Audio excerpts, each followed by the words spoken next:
Salut à tous, on va vous présenter une série de vidéos en collaboration avec l'ANENA. Donc bien sûr on va parler de gestion des risques, mais pour une fois on va pas parler de ce qui se passe une fois que l'avalanche est partie, mais plutôt de tout ce qu'il faut faire avant.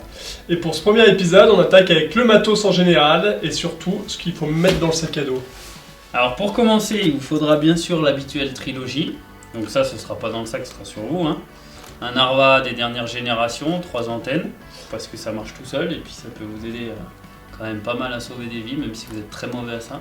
Ensuite, la sonde. Donc on essaie de la prendre d'un peu plus d'1,20 m, parce que voilà, une avalanche est quand même profond, avec un câble et pas une truc en plastique. Et en aluminium costaud pour bien planter dans la neige qui aura bien compacté après une avalanche. Et sur le troisième élément, une bonne pelle bien costaud. On n'est pas des mangeurs de graines, on s'en fout si c'est pas light. Ça, pour vous dire, trouve quelqu'un vite fait. Bon, c'est peut-être un peu encombrant. Non mais sans déconner, on va prendre plutôt une pelle costaud, pas en plastique qui pète au premier coup de pelle. Un truc en alu, avec un bras plutôt long, qui permettra de bien pelleter si vous êtes dans la merde. Et on peut en rajouter un quatrième, c'est le téléphone, un moyen de communication pour appeler les secours. Par contre, éteignez-le quand vous ridez parce que ça fait déconner les DVA. Ah. Il a trouvé quelqu'un, et puis il l'a perdu. C'est bien aussi d'avoir une petite trousse de secours dans votre sac. On en trouve en pharmacie, elle est déjà toute prête. À vous de la compléter avec des anti-inflammatoires, une couverture de survie et ce qu'il vous faut pour aux cas de pépins. Et puis bien sûr, pour ceux qui ne sont pas des petites frappes, le meilleur truc pour les secours, c'est quand même ça. C'est Rambo Caddy, c'est génial. Génépi, ça cutlérise.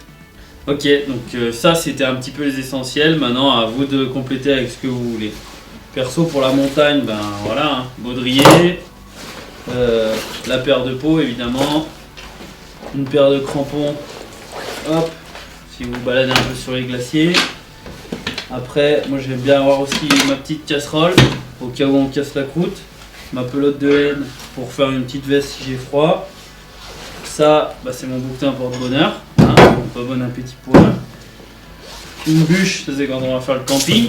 La hache évidemment, pour refaire le petit bois avec la bûche. Qu'est-ce que j'ai encore? Ah, ça c'est mon niveau, c'est pour quand on fait les cabanes aussi. Au lieu de faire des igloos, la scie évidemment. Et puis ça, bah, ça c'est pour l'hygiène au cas où. Voilà. Et puis bien sûr, pour ceux qui ont un peu plus de moyens, c'est le sac airbag. Alors il y en a qui vont dire que ça coûte cher, puis il y en a qui vont dire que la vie n'a pas de prix. Hein? Alors si vous voulez mettre toutes les chances de votre côté, il y a les petites pastilles Réco. Ça vous pouvez coller sur le casque ou sur les pompes de ski. À faire bien au chaud au sec, hein, pas le matin quand on part. Et ben voilà, on arrive au bout de notre petite vidéo. On vous a montré tout ça de manière un petit peu succincte. Vous avez vu l'essentiel, maintenant c'est aussi à vous un petit peu de faire votre expérience.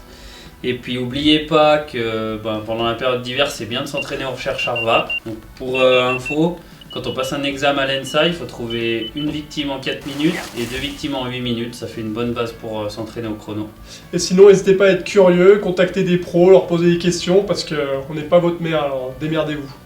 Allez, ciao!